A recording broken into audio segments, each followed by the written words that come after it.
Aleluia, Deus me deu uma palavra muito interessante. Queria ler com vocês.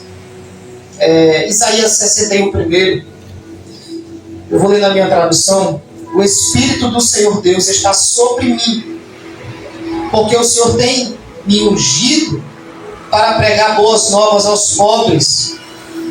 Ele tem me enviado para atar as feridas do dilacerado, para proclamar liberdade aos cativos e abertura da prisão para aqueles que estão encarcerados. Glória a Deus. Quantas pessoas não estão aprisionadas em vários contextos emocionais, em prisões espirituais. E Jesus, ele produz cura. Aleluia. Ele produz vida. Ele produz liberdade. Foi para a liberdade que ele nos chamou. E interessante que ele estava esse mês em casa, né? Eu até anotei, fiz uma anotação, né, no meu celular. Deus gerando, isso era de madrugada, a luz tinha acabado de subir.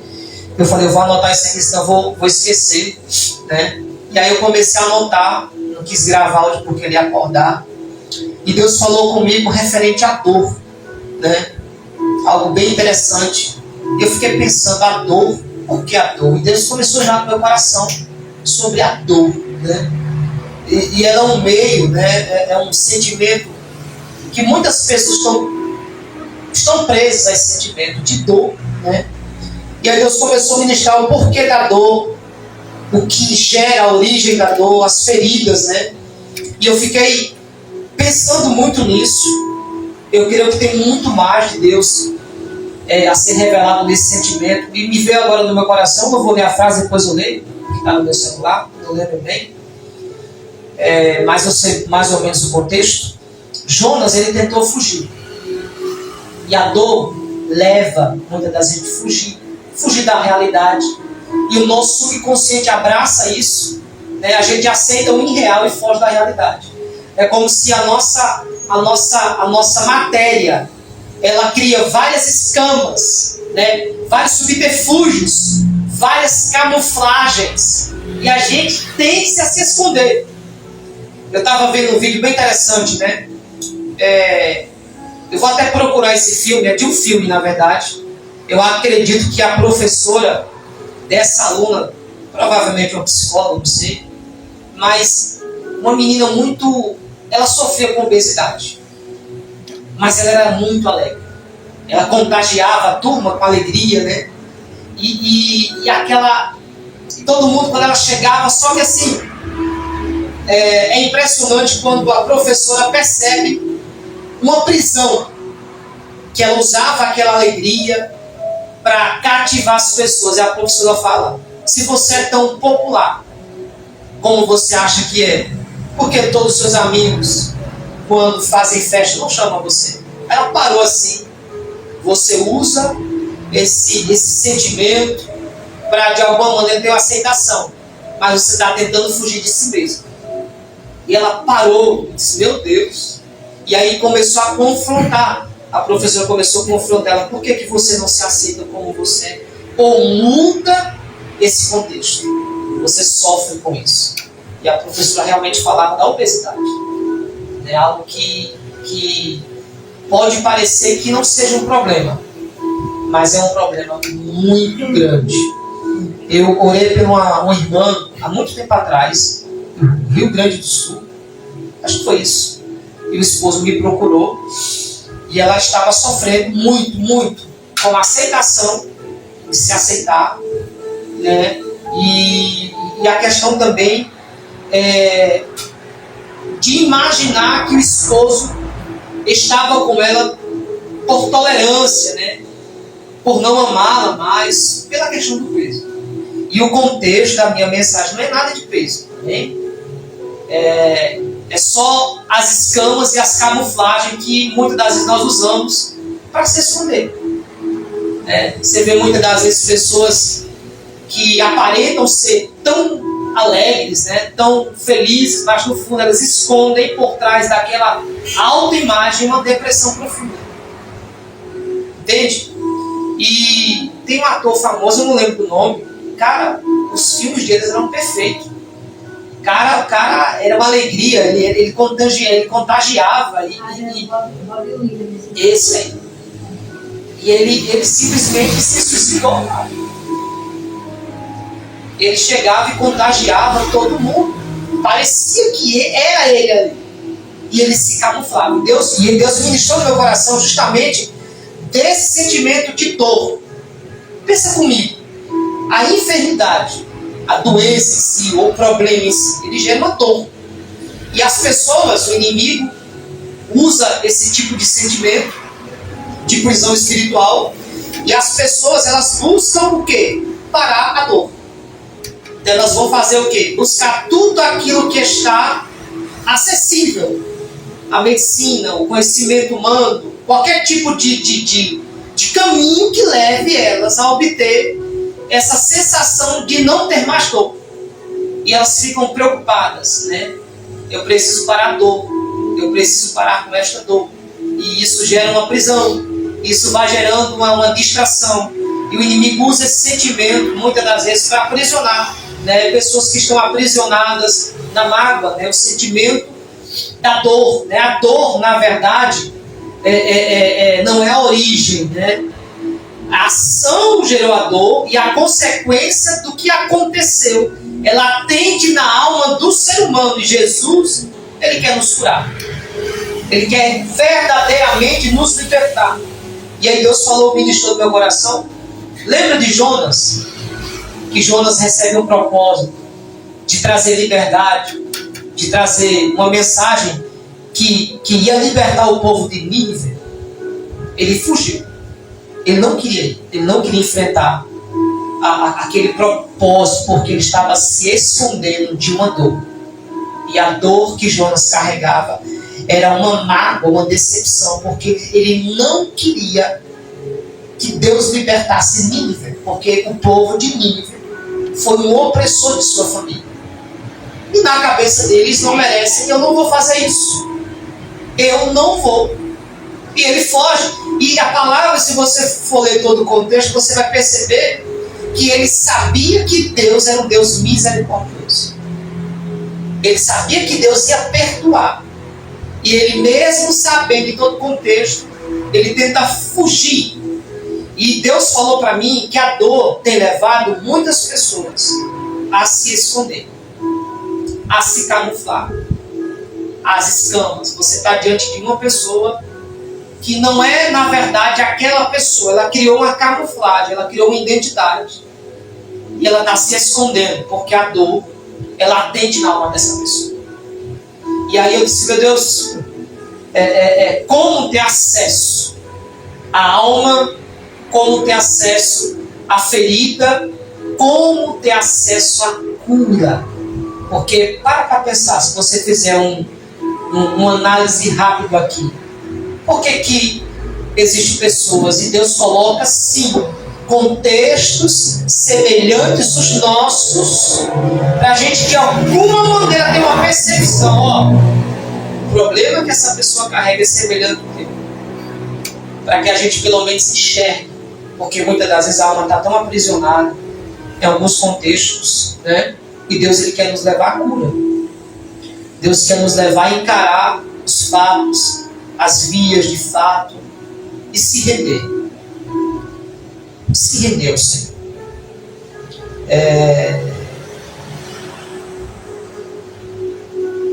Obrigado, Espírito Santo. Peço bem-vindo, Jesus. Não tente fugir. Não tente se esconder. Deus, ele nos deu uma essência. Deus nos deu uma essência original do reino, que há de produzir vida, algo autêntico, algo único, algo que emana do coração de Deus. Cada um de nós temos algo especial de Deus. E Deus, ele quer de alguma maneira ter acesso às profundezas do nosso coração. Pelo pastor, mas como assim Deus não tem acesso? Deus tem acesso, mas Ele quer ter permissão. Ele não é invasivo, irmãos. Ele não é invasivo. Então não deixe a dor e diversas sensações, de dor ou decepções, a dor da perda, a dor da traição, a dor da rejeição e diversas situações que vão gerar essa dor e a consequência de uma ferida emocional latente na alma. E às vezes as pessoas elas criam uma camuflagem. Eu queria, dentro dessa mensagem, vou ser bem breve. Um dia conheci uma jovem e eu tive a oportunidade de conversar com ela bem rápido. Ela foi abusada sexualmente, e eu conversando com ela, e por esse abuso, ela decidiu, ela não queria mais ver um homem perto dela, no sentido de relacionamento mesmo. O abuso foi uma violência emocional. Na verdade é uma violação, uma agressão. E através desse abuso ela criou uma personalidade oposta à sua origem, e ela simplesmente não se relacionava mais com o homem. E dentro desse contexto eu olhei para ela assim e falei: então, quer dizer que você está vivendo hoje uma realidade criada, gerada pós-trauma. Não é a sua essência. Você não é assim. Ela falou: eu não sou assim. A minha essência não é essa, mas eu decidi viver assim, para tentar fugir da situação. E de verdade,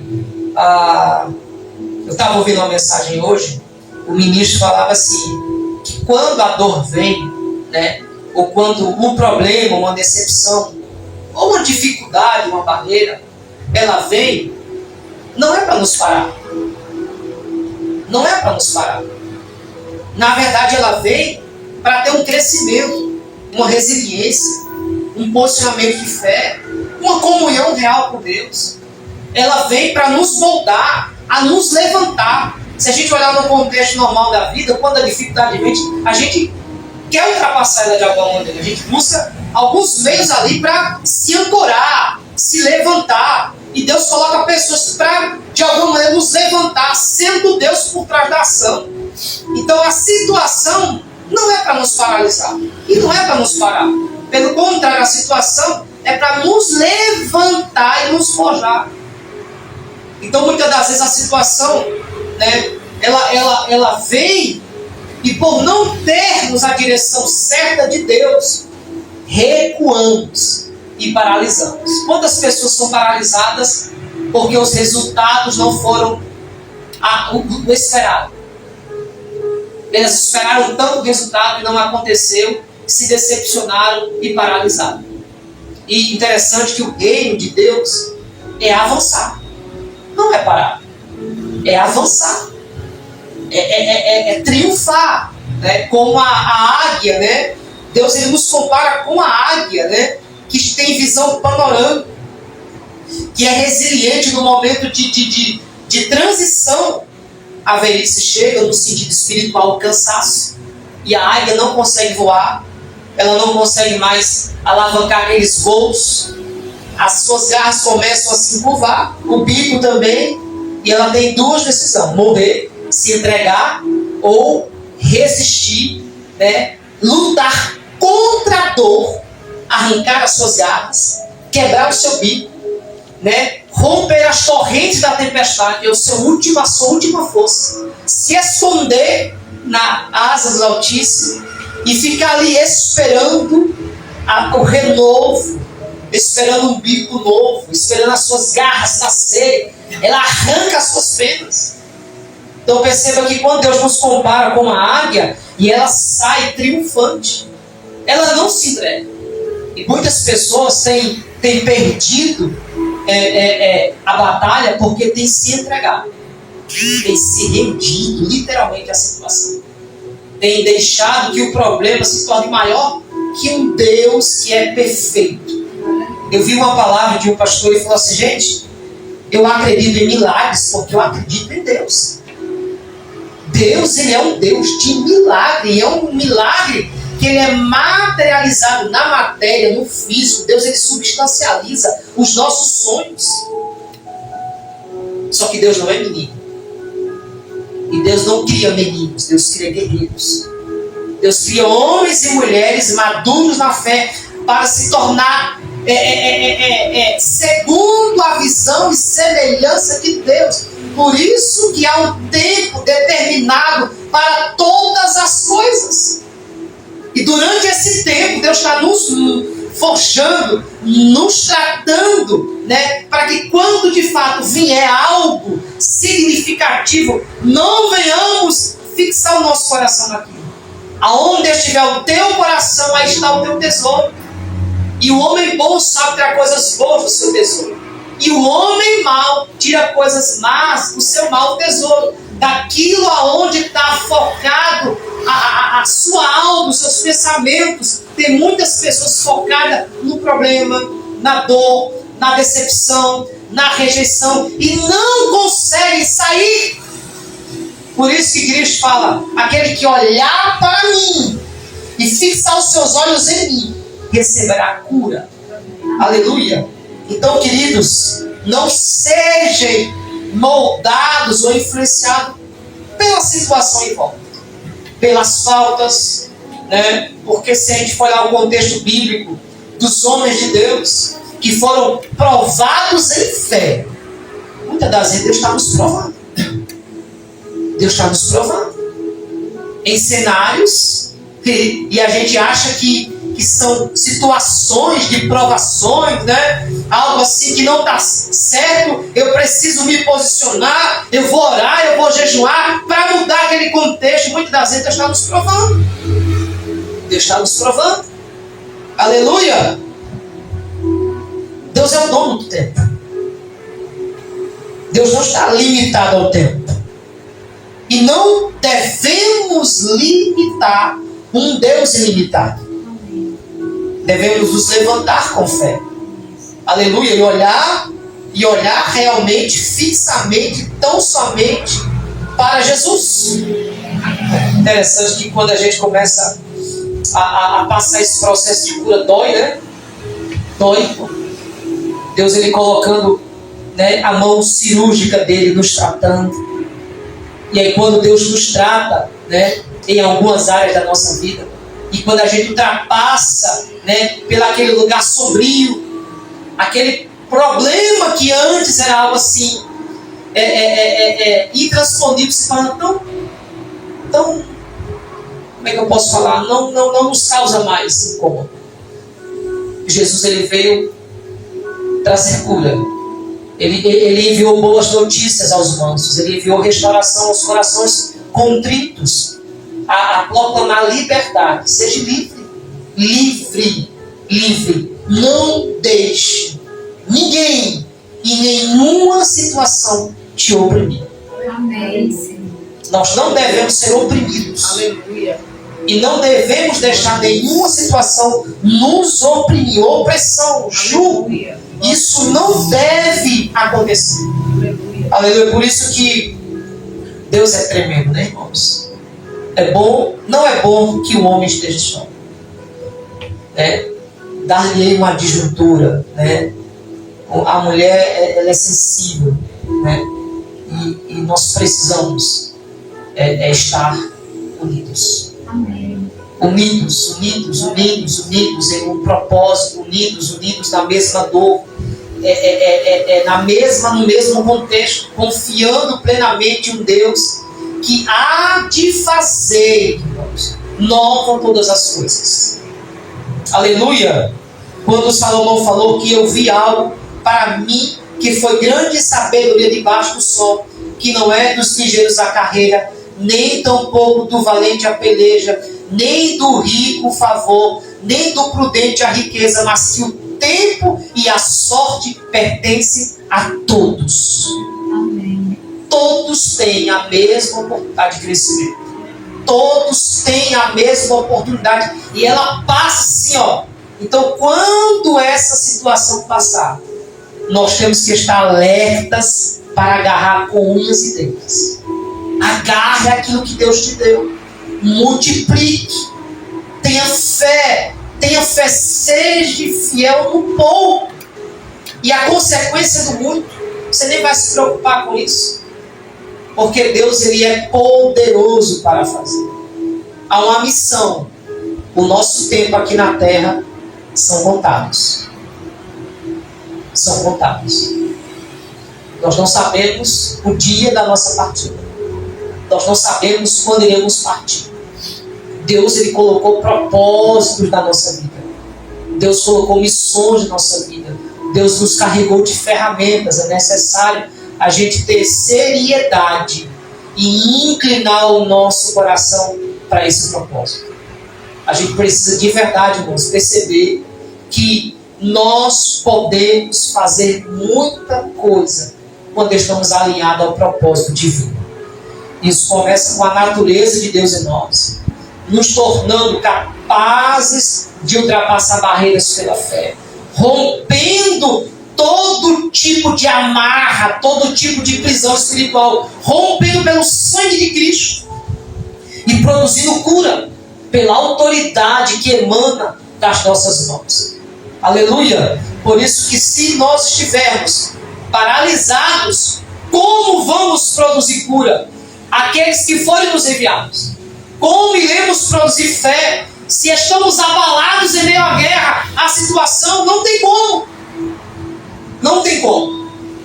Por isso que devemos estar de pé. Aleluia! Por isso que devemos estar firmes, inabaláveis em Deus. Porque nós iremos encontrar contexto de pessoas que estão pedindo socorro. E o propósito de Deus na minha vida vai me levar a essas pessoas. E essas pessoas que Deus vai me levar são pessoas diferentes que a Lana vai ser conduzida, que a minha esposa vai ser conduzida, que o Hélio que padeça vai ser conduzido. Ela vai ter acesso a pessoas diferentes também, em contextos diferentes. O carisma, a fala, o jeito, eu posso tentar fazer igual, mas o propósito de Deus na nossa vida é singular, é único, e precisamos ter seriedade. Então, queridos, independentemente da dor, da lacuna, do que aconteceu, isso não pode te paralisar. E nós não devemos deixar que a dor crie camuflagens, subterfúgios, se esconder, travar, se esconder diante de uma situação. E tem pessoas se escondendo de Deus, se escondendo da realidade. Lembro de uma passagem aonde Davi, acho que é Salmo 54, Davi fala assim: que me dera eu asas como de pomba, pois eu voaria para bem longe. Eu procuraria o meu próprio aconchego. Eu tentaria fugir da tempestade do vento forte. Eu buscaria o meu refúgio. Se eu tivesse asas, eu voaria para bem longe. E Deus, nessa noite, Ele está falando para você encarar as vias de fato. Não se esconder. Não fugir. Encarar. O processo de cura começa com o perdão. O processo de cura começa quando nós apagamos e tiramos os fardos do nosso coração. Quando nós não aceitamos a opressão e quando nós aceitamos a liberdade que Jesus produzira no nosso coração. Não deixe a religião ou o contexto religioso ser um fardo para você. Jesus, a presença dele é suave e leve. E a gente vai ver vários contextos religiosos de pessoas aprisionadas em vários conflitos, em questionamentos, em várias situações. Precisamos estar preparados para lidar com essas situações, com pessoas feridas que virão a nós. Pessoas com vários conflitos, né? Com vários conflitos. E precisamos estar tão somente. Nós não iremos mudar ninguém. Primeiro, sem a unção de Deus, não iremos conseguir trazer liberdade aos cativos e oprimidos. Precisamos do poder, do dunamis, da intimidade com o Espírito Santo. Nós precisamos de um relacionamento pessoal com o Espírito Santo para conseguir ter acesso à alma do indivíduo, para que a alma dele seja liberta. Aí Deus começa a descortinar, Deus começa a produzir vida. Aleluia! E não é no contexto racional, é no contexto espiritual. E espero que Deus ele traga vida. Talvez essa mensagem não faça muito sentido para algumas pessoas, mas para algumas pessoas faz todo sentido. Talvez você tenha tentado se esconder ou tenha tentado fugir, né? Fugir do propósito. Não há uma seriedade em encarar a situação como de fato ela é. Quando a gente encara a situação, né, a gente consegue caminhar, a gente consegue lidar com a situação. Eu não sei se faz muito sentido, mas eu estava até pesquisando algo, né? Alguns homens mulherengos, né? Que não pode ver um rabo de saia, não pode ver uma mulher, muitas das vezes esconde uma busca pela sua mãe. Interessante, né? A psicologia explica isso. Ele na verdade está buscando uma autoimagem da mãe, ele não sabe disso, é inconsciente, né? E nessa busca, tentando achar por conta das marcas e os traumas que foi gerado na infância. Gente, nós não devemos ignorar os dardos do inimigo. Não devemos. Por isso que todo tipo de sentimento que possa nos paralisar é neutralizado, é dissipado, desfeito pelo poder de Jesus. O medo não pode nos paralisar, né? Jesus nos deu espírito de ousadia. Por isso, quando você olha para a palavra que é Cristo, você vê ela forjando um soldado indestrutível. Armaduras espirituais, capacete, a espada do Espírito, a palavra, o escudo da fé, forjados lombos com a couraça da justiça, calçados com o evangelho da paz. Há uma preparação violenta no mundo espiritual, forjados como ouro no fogo para passar por qualquer situação. Por isso que nós fomos tratados de uma tal maneira para de fato não deixar que o medo ou nenhuma situação nos paralise. Aleluia! Mas olhando para Cristo, pegando a roupagem da cruz e produzindo dentro de nós perdão, aleluia, leveza, liberdade, e todas as marcas negativas são tiradas da nossa alma e começamos agora a ser a imagem de Cristo com liberdade, com nenhum tipo de jugo de opressão, com nenhum tipo de amarra, com nenhum tipo de julgamento e apontamento de dedo, sabe? A gente vai conversar com a pessoa, vai ter empatia de ver que a pessoa está sobrecarregada e tentar ajudar de alguma maneira. Amém? Glória a Jesus.